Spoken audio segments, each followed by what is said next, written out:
all right, now I'm a little older and now I need to get back to that kind of training because I can't just go out and run like I used to. Welcome back, guys, to another episode of the Perks in Paving. We are back in Studio 1, as always, joined by my beautiful bride, Paige. We have Jesse on the controls in the corner, and we're joined by two guests today. One recurring, actually both recurring now that I'm thinking about it. We have Laura Gonzales and Dave Stepanian in the house. Woo! Woo! So we're coming 2 weeks post Pittsburgh Marathon. We have Laura, who has run her 9th. That was her 9th completed marathon. Dave, you're first. My first. Paige's first. Yep. Well, let's start with Laura. Yeah. So number 9. Tell us about the experience this time around.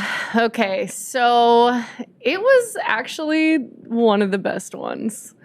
Weather-wise, it was so on and off, and that's always something that you're nervous about, like what is weather going to be on race day, but when you're in the mix of it, it really doesn't matter, you know, like, and I know that you guys know that because whether it rained, like you're out there. It doesn't matter if it snowed, like you still gotta go. The good thing was we trained pretty much in every In temperature. So I think all things considered, we had a pretty nice day. I know you said it was a little warm for you, but I was pretty impressed with, you know, how the temperature was and, you know, the rain held off most of the time. Yeah. Did you ran with a jacket on the whole time, Dave, so you must have thought it was perfect temperature. I mean, it was just a light windbreaker, but yeah. Oh my God. When I saw you coming through the finish line with that jacket on, I broke a sweat just watching you, so.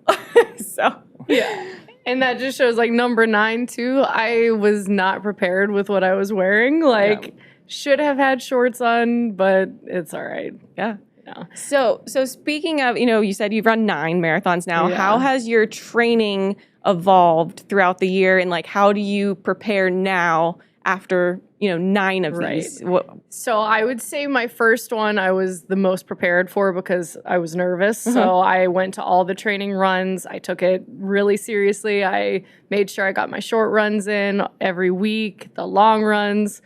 My nutrition I wasn't totally great with. So that has evolved completely over the years as I have like got my certification in nutrition and I know more about how to recover better and what I should be having post workout. But as far as the training goes, it's kind of funny because I started off really great. And then over the years I got like, oh, okay, I know what I need to do now so I can take a break or I don't need to do as many runs because I've done it before. And I think I got back to now this last marathon kind of where I was in the beginning, like, all right, now I'm a little older and now I need to get back to that kind of training because I can't just go out and run like I used to. For sure. So it's funny though how the years, how it's evolved. You know, comparing and contrasting, that was your 9th one. Dave, this was your first one. Were you as regimented in your training as No. Laura? We know the answer, but we're going to ask you live anyway, so... I did not go to any of the training runs. Why? Because I don't like running in the city. What? I don't know. I'm just not a city kid. I don't like it. I don't know. I'd rather run around my rural area rather than drive into the city of Pittsburgh. And I don't know. I always stress about finding just a place to park to begin with. So it's just like, That's true. Why would I drive an hour just to stress to then have to run and then drive home when I can just play hockey, run around there. But yeah, For sure. No, I did not run probably as much as I should have. So, but with that being said, like, what was the most challenging aspect of race day for you? Was it more of like just the mentality of like I gotta make it, or was it? I know you had some things happen around mile 12. Honestly, the most challenging part was probably prepping training because like I didn't really exceed more than like 9 miles whenever I was doing my runs, and Laura was always giving me crap for it. She's like, "You gotta run more, you gotta run more." But I don't know. I get bored when I run, so like it's like my mind just wanders. I'm just like, I could be like lifting weights right now, or like at home doing something, and I'm just like, all right, I'm done. I'm going home. So, but like at the marathon, it's just like a different energy, different atmosphere, and that kept me motivated to keep going in itself. Kind of like the Grand Canyon trip. I mean, that in itself. being similar distance roughly. No, I don't know. I just would you agree or disagree that the Grand Canyon was significantly easier than the marathon, or would just easier? Yeah. Yeah. By a lot, or would you say it's? I think it was just different. I mean, for me, I felt like the marathon was definitely more of a challenge, but I felt like there was a lot more prep for day of, like things to consider during the Grand Canyon. I mean, not that we didn't have to worry about refueling ourselves and stuff during the marathon, but the Grand Canyon with the heat as much as it was, and it was just such a mental thing because, I mean, we were out there for, what, 13 hours? Yeah, you remember? 12, 13 hours. Yeah, I mean, it was a long time, and it was all hill, we were climbing either on a decline or incline the entire time for the most part. But yeah, I'm curious to see what your thoughts are on Grand Canyon versus marathoning. I think the Grand Canyon, because you're walking, hiking the whole thing. You're not like speed walking or trying to run that whole thing. So you don't have to hold yourself to like a per mile time. Right. And plus we also had a decent amount of prep and like a whole like packing list of like what to bring, what you probably don't need sort of thing. So that way you're not overpacking. Whereas just the marathon is just like, you're just running and you're just running. Yeah. And running some more. And you're running. Yeah. But, I think the Canyon was definitely easier. Yeah, for sure. Well, with this marathon, Laura, you got TPG and other members of our team involved with Run for a Cure. So tell our audience a little about that and the money we raised, and go ahead. Yeah. Well, let's try not to get choked up. Yeah. So this was every single marathon that I have ran, actually, besides one, has been through the Cystic Fibrosis Foundation. So my niece has CF. She is 11 now, and she was born with CF. I had no idea what cystic fibrosis was, as many people do, before, she was born. And since then, it has just totally changed my life and my family's life. And being able to bring that to you guys and just to continue to spread the word and awareness has just been so amazing. And my family is beyond thankful. But just being able to, so I personally raised over $1,800. I know everybody in themselves raised some money as well, but just even being out there in the CF shirt and people seeing that, spectators, and being like, oh, what is cystic fibrosis or what is CF, and just bringing that awareness. But as a foundation for the Pittsburgh, I believe it was over around 70,000, which is amazing. And again, that's just Pittsburgh. And those donations have made such a huge difference over the years in medical advancements. Right now, the medicine that Natalie, my niece, is on, her quality of life is significantly better, easier. She's able to breathe easier. Life expectancy used to only be in like the 20s, early 30s. Now it is upper 50s. Like, again, just huge advancements. So when we would always say like every dollar makes a difference, it truly like makes such a huge difference. And just having that reason as to like whether like it wasn't your nieces, right? Like you don't personally maybe know somebody, but just having that reason like, oh, I'm out here and this is hard, but this is way hard. Like the people temporary. It's going to be over with. Like these people are struggling every single day with breathing. So, and that is truly what I would think about during those tough times. Like, I can make it through this. It'll be over soon. And right, for sure. Yeah. So, if you don't mind sharing, I know you shared some videos of like the vest that she has to wear. Yeah. What can you explain to the people like what exactly that is for, and like how many times she has to use that per day? Because I think it's pretty intense for a young child to have to do that, and I don't think a lot of people probably understand. Right? Yeah, because like looking at anybody with CF on the street, like you would never know. They just look like a normal person, and they are a normal person, but. So what CF is it, you get mucus pretty much, and it is built up in the lungs, so it's hard to breathe. And then it also is issues with your digestive tract. So those are two different kind of things. But the shaky vest is what it's called. Oh, is that actually what I wasn't sure if there was like a medical term for it. Term, I'm not sure. Okay, We've always called it a shaky vest. Yeah. But so when she was really little, and you can't have a vest at that point, my brother or sister-in-law would have to like hit her chest with a little like suction cup, almost like rubber, and we would be like, isn't that going to hurt her? But you really need to like hit the chest to break up that mucus. And it's almost like picture breathing through a straw. That's what they feel like. And then especially when they're sick, it's so much worse. So that was before we could get that vest, because not everybody can get that vest. So we were lucky enough for her to get that. I think she was about like 3. And so she has to do it 2 times a day. So every morning, so before school, you know, imagine you're getting ready for elementary school. You are like eating your cereal and getting ready. Like, no, she has to go right down to her vest, do her vest. They try to do something fun with it. So like she can play a game. She can listen to music, watch a TV show, whatever it might be. But every morning, every night. And really, the vest just shakes up, again, same thing as what the suction cups did, and so that she can breathe easier. And then she also has to take what's called enzymes, so digestive enzymes, and it's something that we all kind of need to take to break up the food that we are eating, but she has to take that with every single meal that has fat in it. So again, as a kid, thinking like, how many times have you went to have a snack, or you went over a friend's house, or whatever it might be? Like, she has to be very mindful of, oh, this has fat in it. I need to take like 9 of these pills. And she just throws them down and like swallows them like she's such a champ. Wow.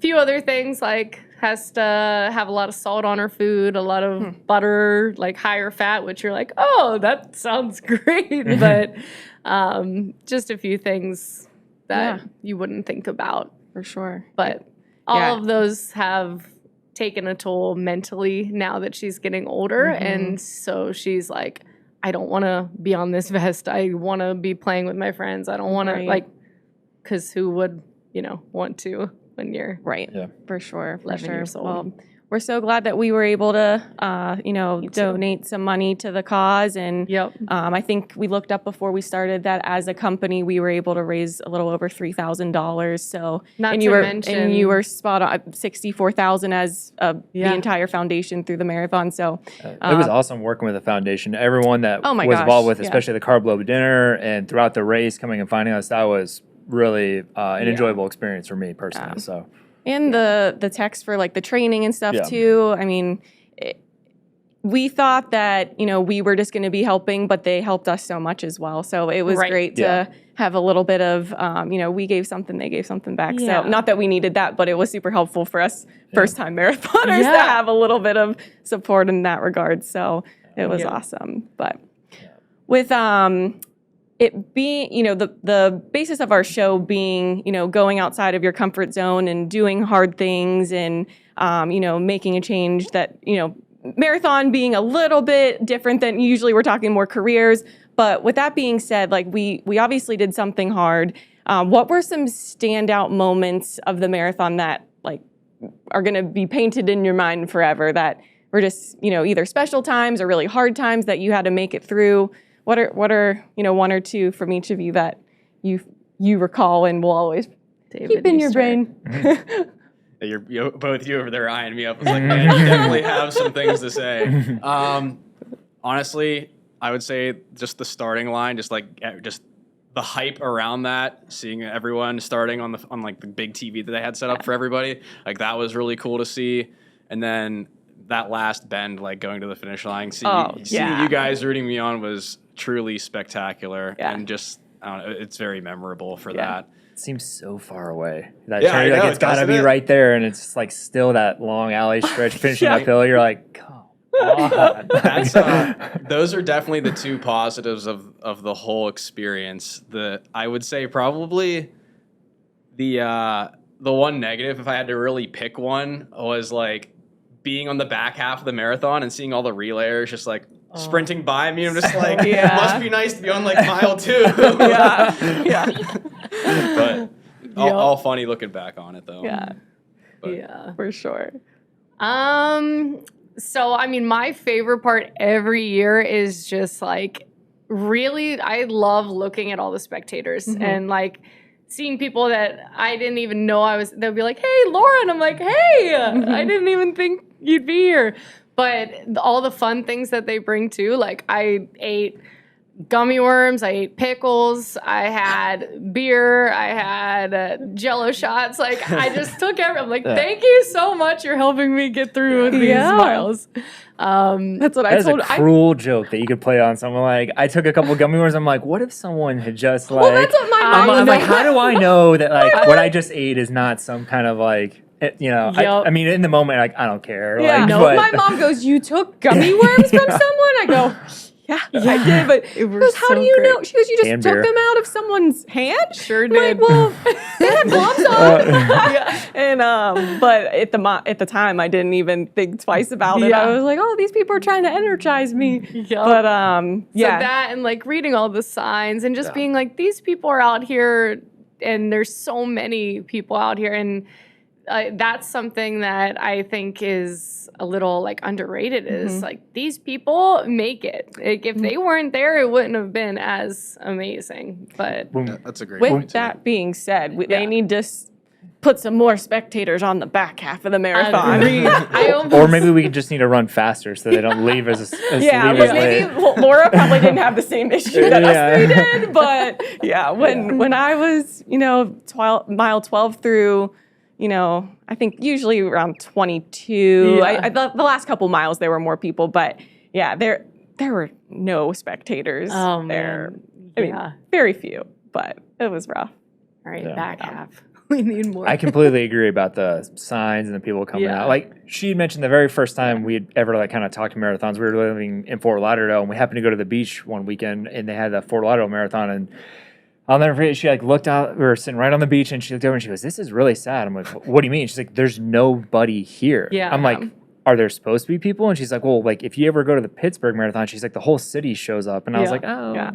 And all throughout training, she had mentioned, you're going to get a pickup from the people and the signs. And in my mind, I'm like, I'm hoping that's true, but I'm like, is it really going to help me? It was. Like those signs, some of those signs are great. Like, every time I hit a patch of people, especially on the back half, it gave me this burst of energy that I didn't even know I had, honestly. I did not want to run any longer on that back half, but I don't know. I mean, the energy, especially like going through Bloomfield, towards the end of the race, I mean, that is exactly what I needed. Also, a standout moment for me was, there were so many, I'm assuming it was their moms, but kids that were, I'm assuming maybe still in treatment at Children's or just recently out of treatment, but they were there, and I'm assuming raising money for a cause related to something with the Children's Hospital. But it was really inspirational to see the moms like pushing their children, and I mean, as if it's not hard enough to run a marathon alone, let alone pushing a child. The whole way. So that was very inspirational. I'm like, if they can do that, I can run without pushing anything at all. So, but we had a blast. Yep. We're going to do it again, right? That was my next question. So, will you do it again? I know Laura's going to do it again, but day 2 and 3, I was like, nah, I'll do a half next time. But, then Seti came into town with some of the other sales guys. He's like, "Man, what you guys did like inspired me because like I run a lot, but like I've ran close to marathon distances, but never an actual marathon. So next year I'm going to run a marathon." I'm just like, all right, I should probably do it again just to beat my time because I know I knew you were going to do it. When we got done, he was like, "Heck no, I am not doing another one." But I mean, I feel the same way because I feel like I can beat my time. Yeah. Because I feel like the last 3 weeks before training or before race day, he was hurting. I was gone for like 3 weekends in a row, and just life got busy. And I'm like, I think if I would have taken those last 3 weeks a little bit more serious, I think I could have done better. So I mean, we knew it takes time to train and stuff, but like as we got closer, like the short runs were becoming non-existent. I wasn't running longer than like 5 miles the last 2 weeks. I was like just trying to save and conserve. But having gone through it now, I think the most anxious part of it all is that just like standing around waiting time.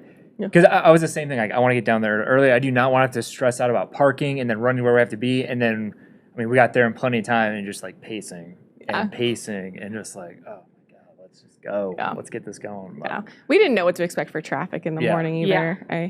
I don't even remember when I ran the half what the traffic was like. And I'm sure hundreds more people run it now compared to, 7 years ago when I ran it. So what advice would you guys give to people running their first marathon, attempting to, go outside their comfort zone, do something tough after having done it?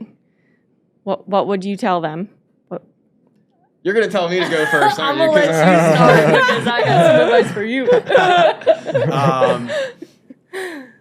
Definitely do your longer distance runs and probably start running before a month before race day. Yeah. That was definitely my mistake. Hydrate and salt tab day before a lot, even a couple days before too. Make sure you get plenty of carbs. I didn't even think of the salt. I mean, I brought we drank a ton of water the day before. Like, we drank a lot of water the day before, but those LMNT packets, is that they gave them to us the night before at the carb load dinner, and I put some of those in my water bottles that I was carrying with me, and just because I like the taste of it, but I'm curious if that actually helped me a lot more than I realized, because the salt tabs weren't even on my radar, and I have a ton of them left from the Grand Canyon, so I could have brought them with, but. My advice, you got it. Definitely take the long runs. They're huge. And you'll just feel more prepared mentally as well. But 2 huge pieces of advice: socks and shoes. Yes. Invest in them. Tell me about socks. And get good socks so you don't get blisters, and make sure that you are you have good shoes and that you're confident in them too, and you've trained in them. So you did do that though. To be fair, I still got blisters with the running socks, but that's also because my feet got soaked. No one told me about the running socks. Did you also use the body glide? Yeah. On your feet? No. Okay. You use body glide on your feet. Are you serious? Yes. It doesn't. I would think it would make it more slippery and more rub. No, like more rubbing. No. Yeah, just put it around. Yeah. So that's a huge piece, because if you get blisters, you are just so uncomfortable and not fun. And then the second piece is just, kind of like how I said with like looking around and the spectators, like being in the moment and just making it an experience, but really getting out of your mind. Mindset is huge, and just believing like, hey, I'm out here and I'm going to finish it, and having no doubt that like, I'm starting this and I'm finishing it and making the best out of it. Because I truly believe that everyone can do it. I agree. Obviously, unless you have an injury or illness, but I really believe that everyone can do it. Yeah. I agree. Yeah. I think you have to have it in your head that you're going to be able to finish. And if you tell yourself that you're going to finish, you will finish. You have to train, and, obviously you don't want to risk an injury because you just go out there and do it. Luckily, you didn't get an injury. But I trained just enough to not get an injury, I think. And not even caring about time, just like, I'm going to go out here and I'm going to do it. I know for me, I think the 2 things that I wish I had taken advantage of, well, the one thing I want to take more advantage of is the city runs, which I know you're going to give me this side eye look, but I remember patches of the city being like, okay, I have run this before. I know what it's going to be. If we're going to go, this is an easy part, whatever. Having that was beneficial. And in the run, I'm like, man, I wish I had done all of these. But related to what you're talking about, the self mentality too, is you're going to finish it. But while you're training, I think the biggest pusher for me was just imagine what you're going to feel like when you cross it. You started this in December. I started running in December to get ready for this. And every time I was like, God, this sucks. But I was like, imagine how good that's going to feel. You're doing this for that moment when you cross. And that's what kept me going. That's what was my, my push, my biggest push. This is going to be hard. You're going to do it. And you're going to feel like it. a totally new person to like achieve that goal. So, and I did. Sure. Last question, more so for Dave. Let's So hear it. now we've done the Grand Canyon, Yep. and we've also done a marathon together. Yep. Some things that, most people can't say that they've done. I feel like those have strengthened like our friendship and promoted, camaraderie within our company with the other people that have done those activities with us. Do you think that it's important or would be beneficial for other companies to like implement something like that as far as doing crazy off the wall activities? But I feel like the group of people who did the Grand Canyon and the group of people who did the marathon, it's just like a bond that you can't describe it. It's just that sense of accomplishment, and you did it with your team. And while it was individual for the marathon, a little bit more so than the Grand Canyon, we stuck together a little bit closer with the Grand Canyon. But talk about that a little bit and your thoughts. Oh, 110%, like super beneficial for anyone that loves what they're doing and loves who they work with. It really, really goes a long way to, reinforce those connections with your coworkers to do things like that. Yeah. So I would 100% recommend someone to go out of their comfort zone and do something fun like this. I mean, type 2 fun. Type 2 fun, as you call it. Yeah. Never heard of that. Really? Yeah. Type 2 But I mean, fun. I mean, you referenced it earlier already. Michael Setti already said that he wanted to run the next marathon. He runs. He raises money. Someone else sees him run. They become. It's just the more you get involved, Domino the more effect. people are going to come. Yeah. So. Right. Yeah. It's just such a fun experience, just being able to train with your coworkers. I mean, not so much myself for the marathon, besides the point, but being able to do those things outside of the office, outside of writing proposals, stuff like that. It's just like, being able to, do fun things and live life with those people that you see in the office every day, just not in an office setting. Yeah. Like we can tackle hard things here and outside of here. It's not, if we can do the hard things outside of here, we can tackle anything here. So I think, good stuff. I think those memories will be stuff that we remember for, the rest of my life. I will never forget Dave running the last like half mile of the Grand Canyon, and I so badly wanted to do it with him. He was running to the finish line, but like that will always be such a vivid picture in my brain. And I don't know, just those memories, the night that, everyone got done and we were cheering for everyone out at the van at the Grand Canyon, that was, another memory that I'll never forget. So just great stuff. Good stuff. All right. Well, thanks for joining us. It was great having you guys. And thanks for tuning in for another episode of the Perks in Paving. We'll see you guys in a couple weeks back on One Team Media and the Pavement Group YouTube channel. Thanks, guys. See you soon.